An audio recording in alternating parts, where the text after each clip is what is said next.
IKJF Production. Why men no get do? Who I talk by Kinigo? Oye kene madoyo. Oye no you tete no we soma.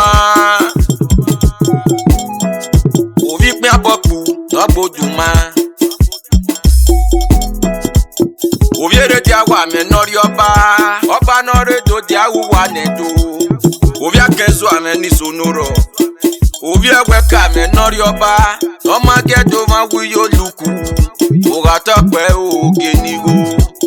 Ovia bora me no pasi. Ovia dolo no dolu wa nedo.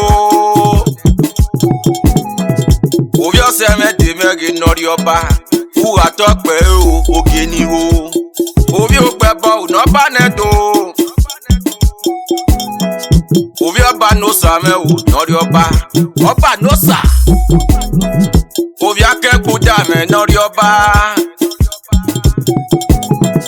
Oviero Sonimel, not your bar. Who I talk by Ogenigo. Ovia Kezuame, no cow. Ovio swear email, not your bar. Ovia walk by me, no banedo. Opa malopo, where you baba. Ovio rogan never, not your bar. Ovia can't bet on me, not your bar. Who I talk by Ogenigo. Ovia can't buy email, not your bar. Ovia can't go in, no banedo. Ovia kenza eme not your bar. Ovio enza not your bar.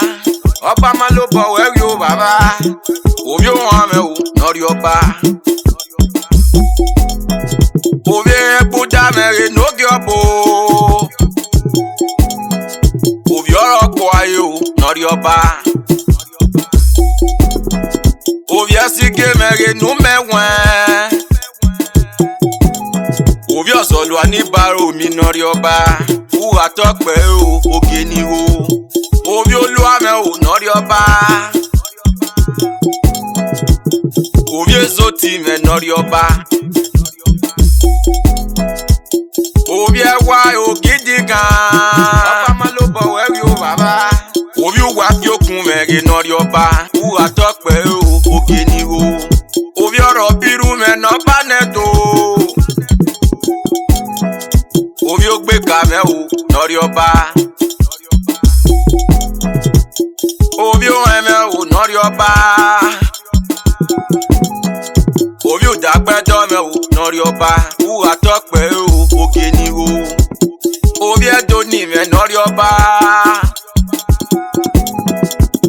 Ovio kola nori oba. Ovio wedo me no banedo. Opa malopo where you baba. Ovio eme nori oba. Ovio wakwa eme nori oba. Ovio weka me genuka. Who I talk by Ogenigo. Who I talk by Ogenigo. Ovio bobu no me ne povaro. Opa talk by. He said.